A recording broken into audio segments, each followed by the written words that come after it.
guys, welcome to Driving Miss Elly. I'm sorry it's been a little while since our last video, work constraints and life and stuff, but it's great to be back.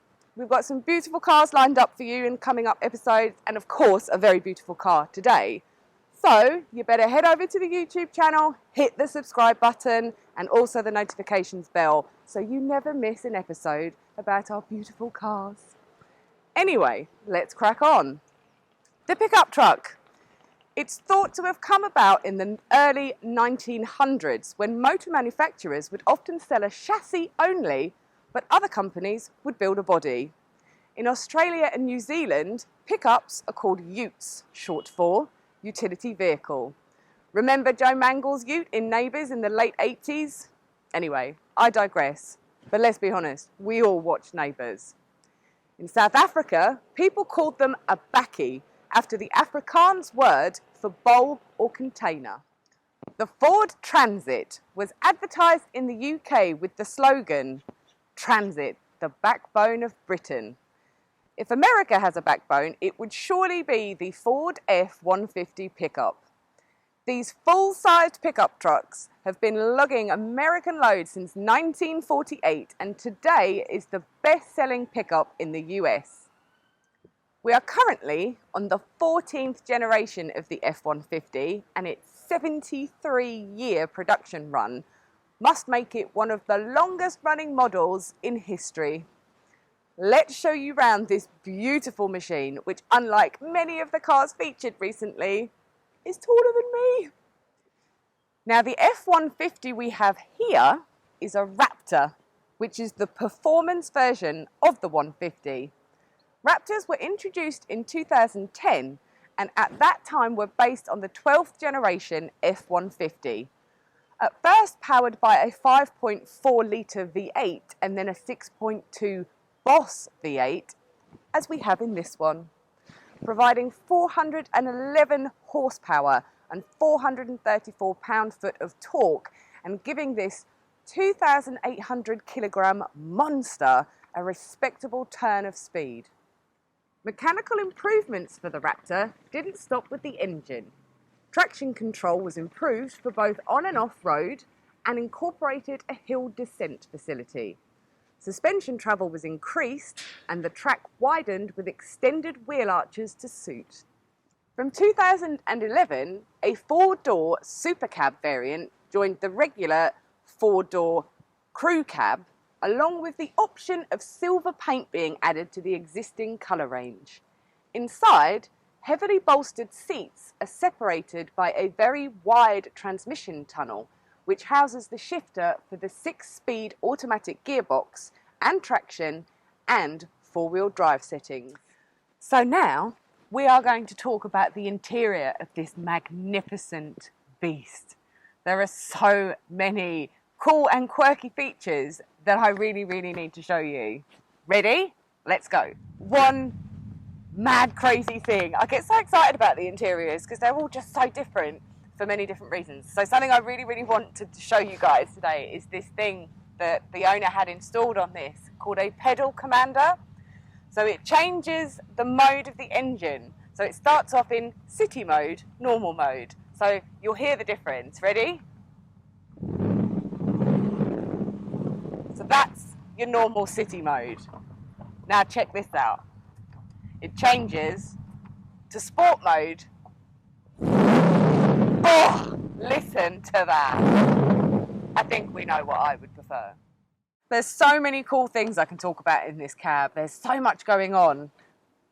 So there's the option that you can change your automatic gears to a manual mode. There's also the option from changing your two-wheel drive to a four-wheel drive. You can do this on the fly, which means while you're driving. Apparently it's not fully recommended, but you can do it if you want to. There's a hill descent and the off-road button. For obvious reasons, if you need to do a hill descent or the off-road, you can switch your mode to whatever you need to do. There's a whole bunch of auxiliary switches on this bad boy. These are for extra lights. When you see these and they've got all their lights on, they're lit up like an absolute beacon. They've got them on top, in front, everywhere. The sat-nav map really actually tickled me So we turned it on and I had a look on the sat-nav and I was like, why are we in the sea? So the sat-nav thinks we are currently just off of New York Harbour. So we're swimming right now. And I could believe this thing could actually swim because it's just an absolute monster. In typical American style, there are tons and tons of cup holders. There is a really, really cool seat position function that can actually be preset into 2 different modes for 2 different drivers. You press the button to engage whoever it is driving and it will set your seat to the preset that's perfect for you. As usual, there are loads of really cool little steering wheel controls for your music and your settings, and there's even a phone one as well. There's so much going on. It's just really, everything inside, like the exterior, is massive. Even the wing mirrors have got the smaller and a bigger reflection. It's just brilliant, absolutely brilliant. As mentioned earlier, this is a supercab Raptor, which means it's got a slightly smaller door that opens on the inside. So the ones that aren't supercabs have 2 massive doors that are the same, but this one has the smaller one. However, there is still tons and tons of seating, so it's still a 5-person carry with seatbelts on all of the seats. So there's still plenty of room, even though it's got a slightly smaller door. So another very cool little feature I need to show you. I can start this car from here. Ready?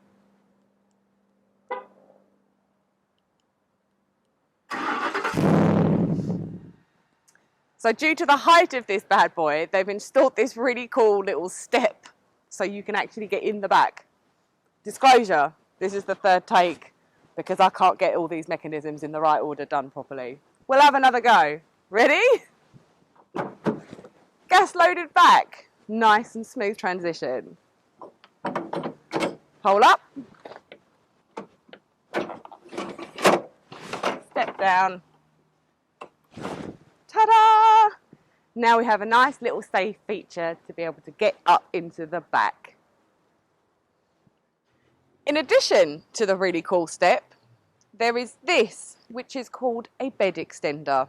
Basically, if you've got something even bigger than the capacity of your boot, like a quad bike, because of course you would have a quad bike if you had one of these and you'd need to put it in the back. You can flip this over. It stops it falling out the back, gives you all this extra room. Everything about this car is big. Its size, huge engine and left-hand drive only make it a rare choice of vehicle in the UK. But its more smaller brother, the Ranger, is a more common sight and a right-hand drive. Raptor version of the Ranger is available with engines more suited to European markets. Whether you need a pickup for its practical needs or you want a super fast pickup to drive around the desert, the Ford Raptor certainly fits the bill. So as we talked about the size of this thing, I just wanted to emphasise the enormity of it. It is so big that I can actually quite comfortably get underneath it. So, on that note, I'm going to have a nap. Night. Driving Miss Elly. Mad! So where I currently live, not far from where I live, there are these roadworks that are going on. So we're going to talk about roadworks because these have been going on for months. Yet, every time I drive up there, there's a queue of traffic, there's speed restrictions, there's like lanes that are coned off, so everyone's trying to bottleneck into the same lane to get where they need to go. But every time I go there, where are the workers? They're like, they don't work. They don't actually work. So there's roadworks. So they've gone obviously been and set everything up, but is that just to irritate everybody and stop you getting where you need to go? Because every time I go past, oh actually no, that's a lie. I did go past there the other day, and there were some guys there, but they were standing around having a chat. It's like, get on with the work, and then these roadworks will be here for less time, and you'll clear up the road. That would be great. The same with temporary traffic lights as well.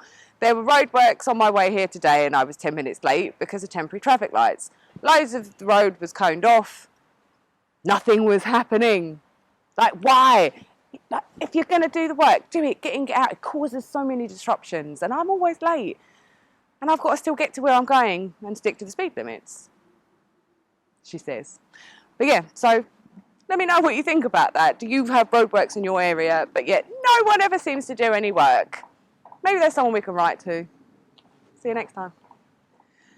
Thank you for joining us again. I'm going to say again because you are going to be a loyal subscriber and keep coming back. Speaking of subscriptions, please, please, please, can you head over to the YouTube channel, hit the subscription button. It really, really helps us. And also, if you really like what we're doing, feedback's great, and hit the notification bell as well, because then you never miss it. As usual, you can go and follow some of our updates on our Facebook page and our Instagram page, Driving Miss Elly. Give us some feedback, let us know, we'll try and keep you up to date. Lately, we have been a little bit busy on the team at Driving Miss Elly, so we will try and get as much out as we can. See you soon.